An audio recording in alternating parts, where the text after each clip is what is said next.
Advocate Bhudev Mahanandia का अभिवादन स्वीकार कीजिए। भारतवर्ष में राम राज्य एस्टेब्लिश करने के लिए कुछ विशेष दल, खास करके बीजेपी वाले, जो नारा दिए थे और उत्तर प्रदेश में राम राज्य शासन करने के लिए दमखम भरे। उसके साथ साथ भारतवर्ष में भी राम राज्य स्थापन कर दी और रामलला का मंदिर भी शिलान्यास हो गया और कंस्ट्रक्शन चल रहा है। लेकिन उनका राम राज्य में ओबीसी का हाल क्या है, ये जानना बहुत जरूरी है। अभी अभी ये खबर मिलता है, उत्तर प्रदेश में 79,000 टीचर पोस्ट वैकेंसी है। वो खाली पोस्ट को भरने के लिए उत्तर प्रदेश में रहने वाले ओबीसी और एससी एसटी लोगों ने अपना प्रदर्शन करे हैं। और ओबीसी बच्चे जब उनका प्रदर्शन जारी किए तो वहां उन्हें क्या मिला? लाठी चार्ज खाना पड़ा, उन्हें मारा गया और पिटा गया। राम राज्य में क्या ऐसा होता है? जिस राम राज्य का सपना हमारा लोगों को दिखाया गया था सत्ता में आने से पहले, क्या यही सपना है? लोगों का पास नौकरी नहीं है, रोजगार नहीं है, बेरोजगार बढ़ गया है। 79,000 टीचर पोस्ट खाली है यूपी में। इनको भरने के लिए मांग कर रहे हैं एससी एसटी ओबीसी बच्चे। जिस ओबीसी दिन रात रामलला को बचाने के लिए, राम मंदिर का आंदोलन के लिए आप खुद को डेडिकेट कर दिए, आज वहां वो मार खा रहा है, उन्हें लाठी चार्ज हो रहा है, सड़क पर बैठकर उन्हें रोना पड़ रहा है। ये बड़ी शर्म की बात है।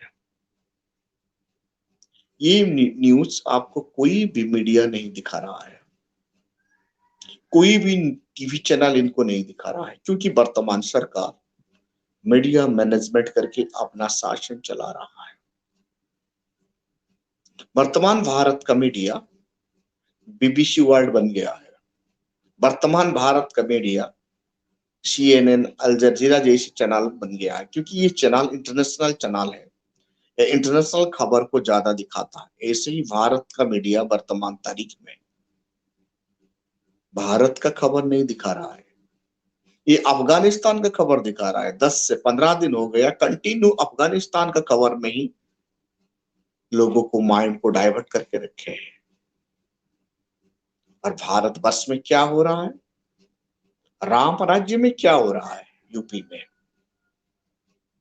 बच्चों को मारा जा रहा है, लाठीचार्ज किया जा रहा है। जो नौकरी मांगता है उन्हें मारो, जेल भेजो। ये कैसा कानून है? ये कैसा राम का शासन है?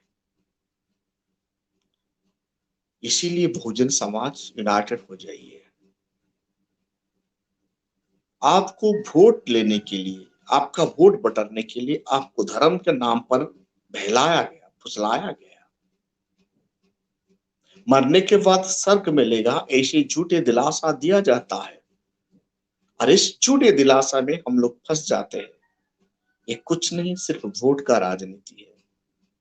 नफरत फैला के राजनीति करना, धर्म के नाम पर वोट मांगना, हिंदू मुस्लिम नारा देना और भारत में समरसता को फिनिश कर देना। ऐसे फालतू जो जो काम करता है जो पॉलिटिकल पार्टी, उनसे दूर रहना चाहिए, क्योंकि ये देश के लिए खतरनाक है। आज हम लोगों ने उन्हें बीजेपी को वोट देके गद्दी पर बिठाया, लेकिन राम राज्य तो क्या बनेगा? ओबीसी बच्चों का शरीर पर ठंडा और लाठी चार्ज हो रहा है। इतना ही बात समझना चाहिए। भारत का मीडिया कभी नहीं दिखाएगा इस बारे में। भारत का मीडिया सिर्फ दिखाएगा अफगानिस्तान के बारे में। गवर्नमेंट जितना भी बुरा करेगा उन्हें कभी भी ये क्रिटिसाइज नहीं करेगा। आप लोग को मालूम है, एससी एसटी ओबीसी को रिप्रेजेंट करने वाले बहुत सारे पॉलिटिकल पार्टी होते हैं। जैसे आपको असदुद्दीन ओबीसी, इनको तो कभी भी एससी वोट देगा ना एसटी वोट देगा, ना ओबीसी वोट देगा या जनरल कोई वोट नहीं देंगे, बोलेंगे आ रही है मुसलमानों का पार्टी है, ऐसे दिखाएगा हमारा मीडिया। लालू प्रसाद यादव जी का पार्टी को ऐसे दिखाया कि ओबीसी पार्टी है, ये यादव का पार्टी है, वहां उनको वोट नहीं देंगे लोग। जब बहन मायावती जी का पार्टी के बारे में दिखाएंगे तो ये बहुजन समाज पार्टी है, ये तो एससी का पार्टी है, ऐसे नफरत करके दिखाता है मीडिया। जब मीडिया ऐसे ही नफरत दिखाएगा अपना टीआरपी बटोरने के लिए, हमारा लोग इनको इस चाल को समझना चाहिए। जब तक हमारा लोग मीडिया का ये चाल समझ नहीं पाएंगे, इनका टीआरपी बढ़ते रहेगा। और हमारा जितना भी बहुजन समाज का मीडिया, वो टीआरपी का बात छोड़ो, उनको सब्सक्राइब भी नहीं मिलेगा। हमारा नासमझ के कारण ये सब घट रहा है। ऐसे परिस्थिति में देश को बचाना है, संवारना है, अनएम्प्लॉयमेंट प्रोग्राम को फिनिश करना है। हम सब लोगों को एकजुट होकर आवाज बुलंद करना है। वर्तमान मध्य प्रदेश में सरकार ओबीसी को डर के मारे 27% रिजर्वेशन डिक्लेयर की है, लेकिन असलियत में जब बच्चे जाके नौकरी मांग रहे हैं, उनको देने के लिए नौकरी पोस्ट ही नहीं। कहां से नौकरी देंगे? रिजर्वेशन बढ़ाओ, जो भी करो, नौकरी तो है ही नहीं। सरकार क्षेत्र में नौकरी आर्टिकल 335 और ओबीसी के लिए 340 बताया गया है। ये दोनों कानून को वीक करने के लिए वर्तमान सरकार, राम राज्य का सरकार, प्राइवेटाइजेशन कर दिया है।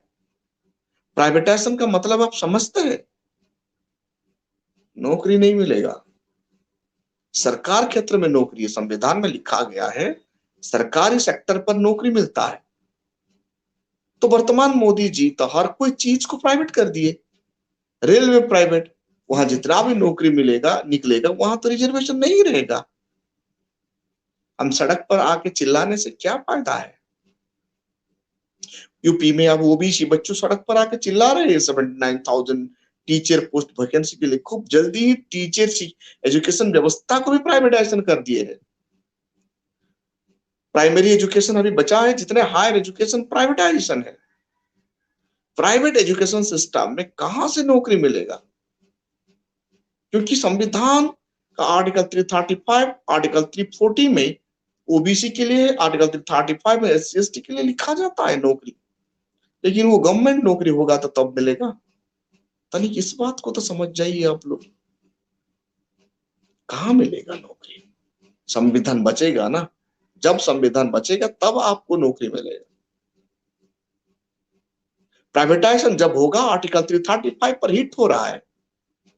प्राइवेटाइजेशन जब हो रहा है, आर्टिकल 340 पर हिट हो रहा है। प्राइवेट मतलब मुनाफाखोर।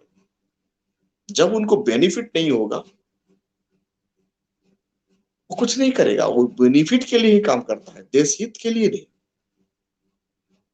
वर्तमान सरकार देश को चलाने के लिए लायक नहीं है, नालायक बन गया है, इसीलिए देश का संपदा बेच रहा है। देश का संपदा बेचने का मतलब है भारत में रहने वाले एससी एसटी ओबीसी को नौकरी से हाथ धोना है। प्राइवेट मतलब नो जॉब, जॉब भी फिर उनको जिसको इच्छा है उनको देगा। रिजर्वेशन वहां काम नहीं करता। Railway privatization, no reservation finish. Airway privatization, reservation finish. Transport privatization, reservation finish. BSNL privatization, reservation finish. तनिक इतना भी हमारा लोग समझ नहीं पा रहे।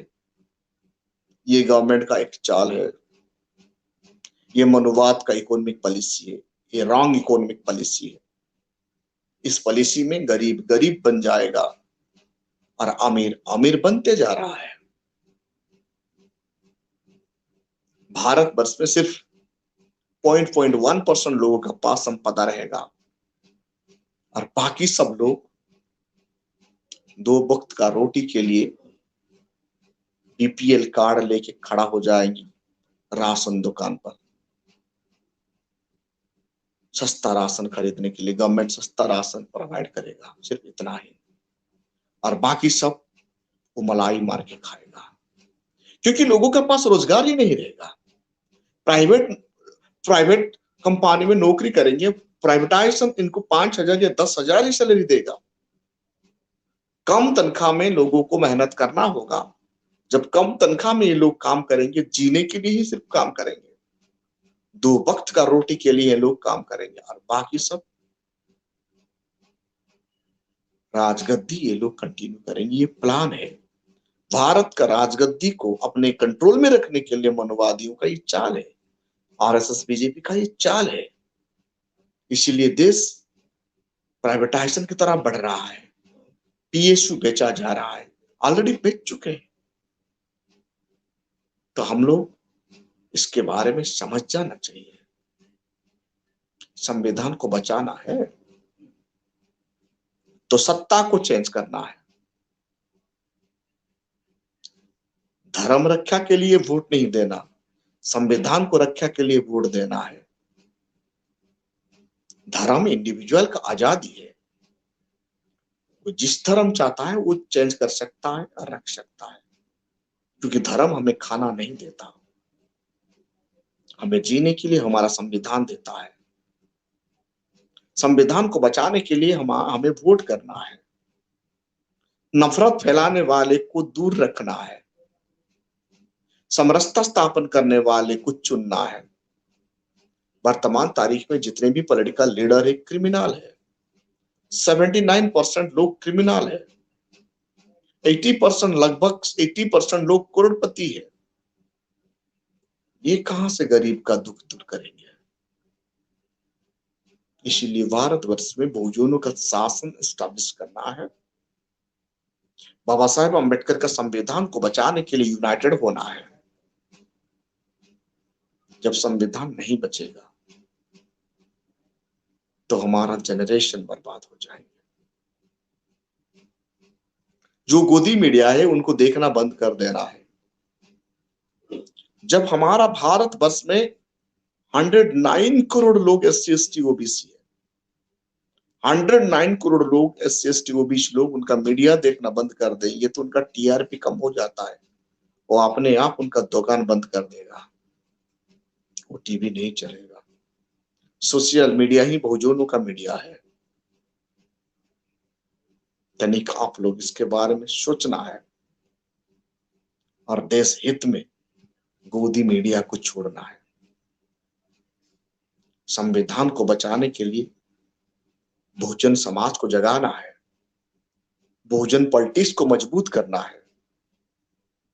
गोदी मीडिया का बहकावे में आकर SC ST OBC वालों का पार्टी को छोड़ना नहीं, क्योंकि बहुजन समाज पार्टी और बहुजन समाज का पार्टी देश का एक नेशनल पार्टी है जो आपको बचा सकता है, आपका संविधान को बचाने के लिए दमखम रखता है। आप सब लोग इस मुहिम में जुड़ जाइए और भारतवर्ष में समरसता स्थापन कीजिए। Thank you. इस वीडियो को ज्यादा से ज्यादा शेयर कीजिए, लाइक कीजिए और कमेंट कीजिए।